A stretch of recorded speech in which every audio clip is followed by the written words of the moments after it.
And fasting has a way of revealing everything that's controlling you. Think about it. All of you sisters in here that have had babies, there are things you didn't know you had until you got pregnant. When you got pregnant, that's when high blood showed up. Sugar showed up. Oh, maybe not in this crowd. This is a unique crowd. Let me change that. Is there anybody in here who things didn't show up in your body until you got pregnant? Thank you. All right, since you said yes, what showed up in your body?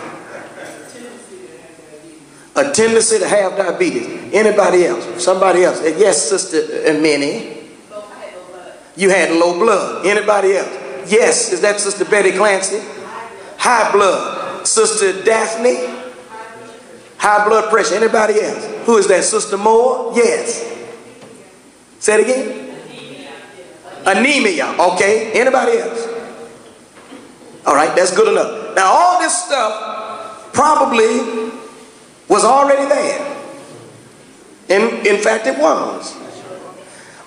But your body goes through so many changes until what has to happen is, that's God's way of revealing something to actually get rid of it, because it can be harmful to that seed that's growing in you and even you. Now, fasting works in the same vein.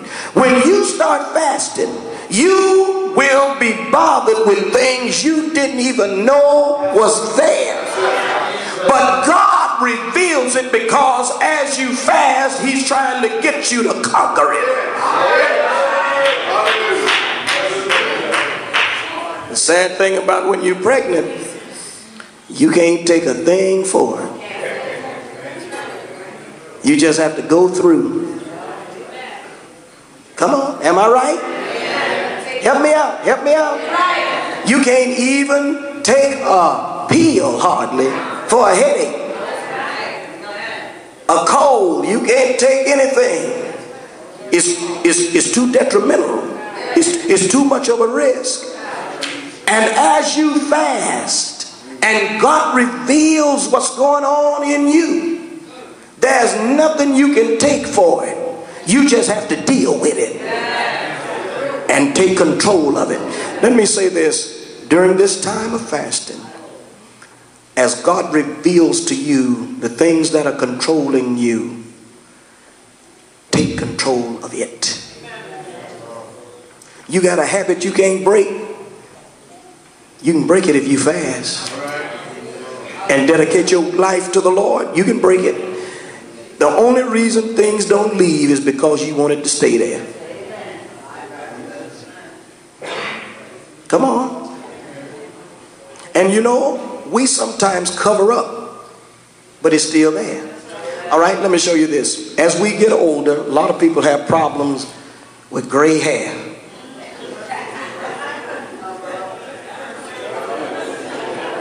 See, y'all laughing.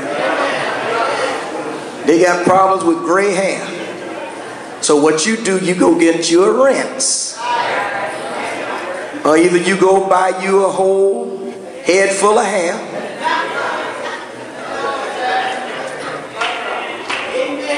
Now let me show you something. Your hair's still gray. No, it ain't as black, it's gray. Go outside in the rain and see what happened. That paint coming right off of it. It's still gray. You have only covered it up. And who did you cover it up for? You're trying to please yourself. Now, if I'm walking like this, talking about, yeah, you know Bishop Haywood, he used to come by my house. Now, if you say Bishop Haywood used to come by your house, we know you over 100.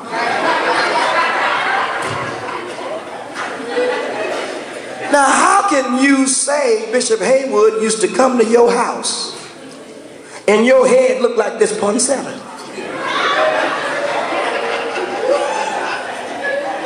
That's not even a good cover-up. Y'all not with me? Are you with me? The point I'm raising is, a lot of times we spend more time trying to cover up things than just facing reality.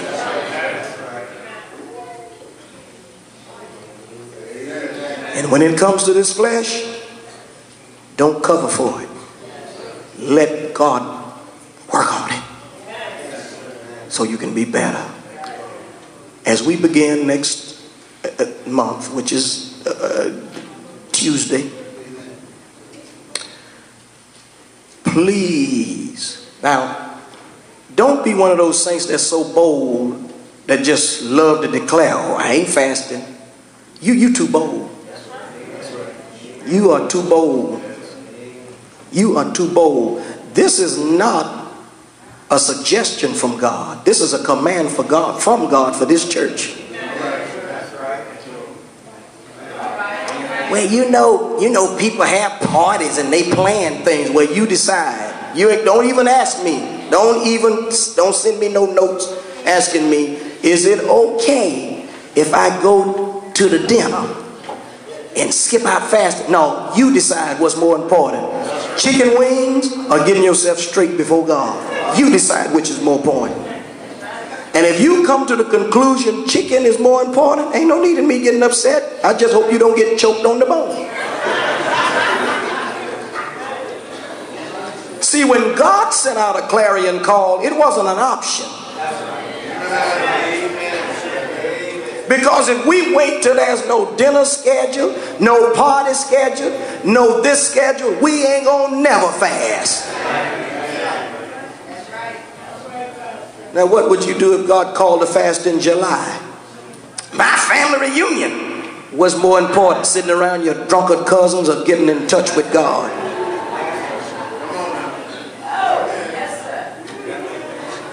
You see them same drunkards every year. They smell like whiskey stills and breweries every year. Cigarettes and every year.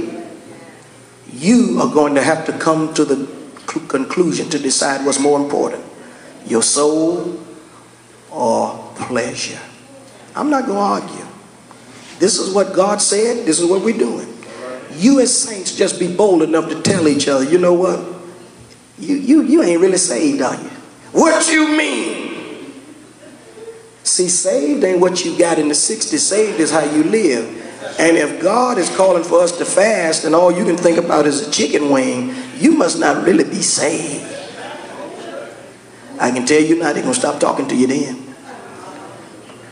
They're going to start trying to find somebody else to see, you just set the soup out the window. You as saints can't let each other off. Help each other. Help each other. Help each other. Help each other. Now I will stand and declare this and I'm done. We're going to have prayer. I'm going to give you some instructions and we're out for tonight. Well, let me tell you right now, saints, there are many things, if you don't take the opportunity to fast now, many of you are going to miss your opportunity to get your greatest empowerment from God, and it'll be behind the carnal flesh. God has not called us to pacify this flesh. We get enough pampering. We get enough pampering.